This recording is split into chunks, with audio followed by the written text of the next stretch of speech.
Hi, my name is Kiran Keswani. I'm co-founder of Everyday City Lab. It was about 4 years ago that we set up this urban lab in Bangalore.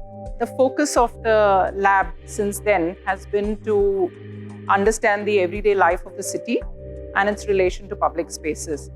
We'd like to just go through the exhibition that is up here at BIC. We have titled it The Sacred and the Public. And we are looking at the Ashwath as a neighborhood community space. The interest in Ashwath Katte's actually started in 2014 at a volunteer meeting that I attended at the Bangalore Tree Festival, Nerallu. For that entire year, almost every weekend, I was visiting different neighborhoods in search of kattes. A year after this search for kattes at Nerallu in 2015, we were able to organize a katte walk at the Dodda Mavali Ashwath Katte. While we've always been interested in how the Ashwath Katte works as a sacred space, what has also been of great interest to us is how they work very well as social spaces. People come here to pray, but they also come here to socialize. We thought it was important to talk about how communities actually territorialize kattes. The reason why we are very interested in talking about this marking of the territory by communities is because there has been a parallel deterritorialization that has happened from the government as infrastructure development occurs. So while metro construction has actually affected a lot of trees and there has been rampant felling of trees, the peepul tree, which is the basis of the Ashwath Katte, has stayed protected. So here what we have done is we have shown how through these different stages, it starts off with the planting of a tree, then the tying of the sacred thread. They come up and put serpent stones there.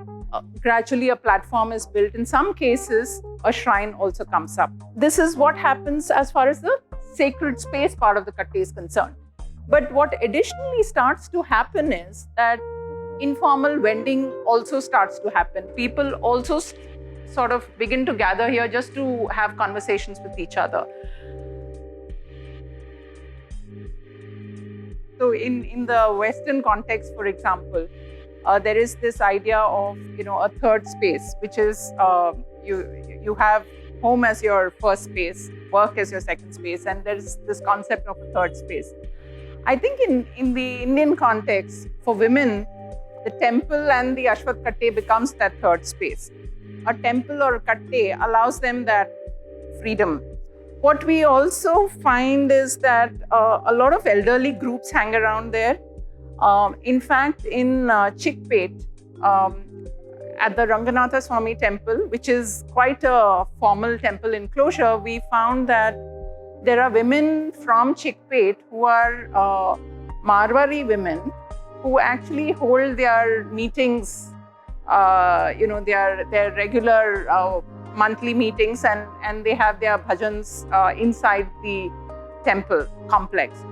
Of course, this has got more to do with the temple and not so much to do with the Ashwath Katte, but then it's the Ashwath Katte because of its platform that allows people to gather, right? So women groups, elderly, children, everybody seems to just stay that little bit longer. So this one is at Shirsi Circle.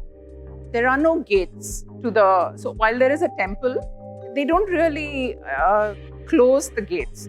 So the katte almost is a part of the street. While there is a space which is dedicated to it, access to it is not restricted. So in that sense, also we did another study where we were looking at about 8 Ashwath Kattes, a separate study, which we were looking at 8 kattes in the JP Nagar, Jayanagar area. And here what we did was actually this was part of a workshop that we had done. And there were some 25 students who had participated. And what we did was we actually tried to trace the path of visitors to the katte. So where are they going before they come to the katte? Where are they going after? a woman would drop off a child at the school bus stop, and then she would come to the katte. After that, she would go pick up vegetables and then go home. A man would be seen sort of coming to the katte straight from home and then heading for the office. So I think maybe that inclusive nature comes also from it not being a sort of enclosed space. The openness of these kattes perhaps makes them into, those inclusive spaces. Nobody is kept out.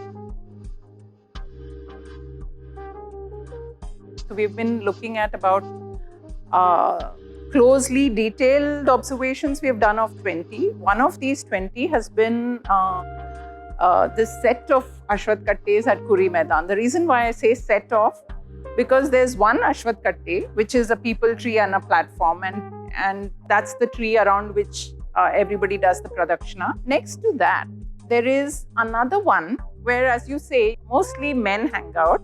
While I'm not quite sure if that's the Somberi katte, but it's definitely not the one where the pradakshina is done.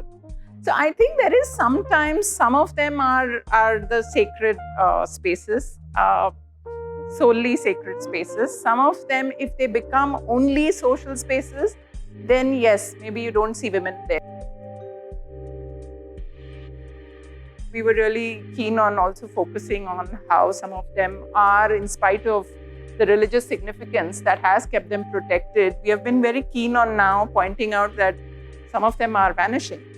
So for example, this is at Gottigare on Banerghatta Road. And this Kalyani that you see is gone today.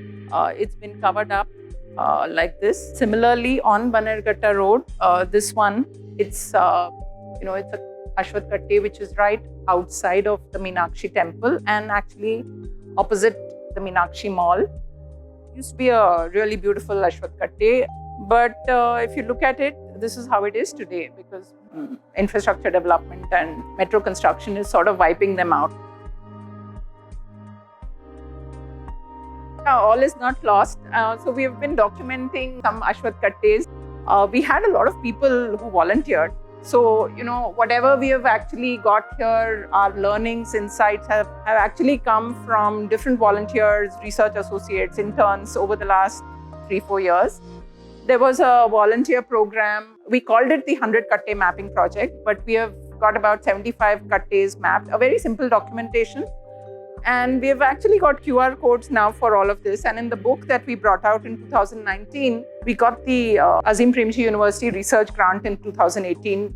APU also funded the book. In that publication, we have got 50 kattes listed with the QR code, so you can go visit them. In India, we seem to be able to know how to have this multi-layered complexity and to live within it. But as designers, I think you can sort of try and designate spaces for certain things, for different functions, just so that at least there is visible order. We may not feel the need for that visible order, but I think it's probably a good idea to have that visible order, because otherwise we often think that the visible order that we see in the West and in the Western cities is what we need. But we actually don't need that. What we need is this kind of interdependence, this kind of multi-layered complexity, because the footfalls from one activity actually feed into the other activity.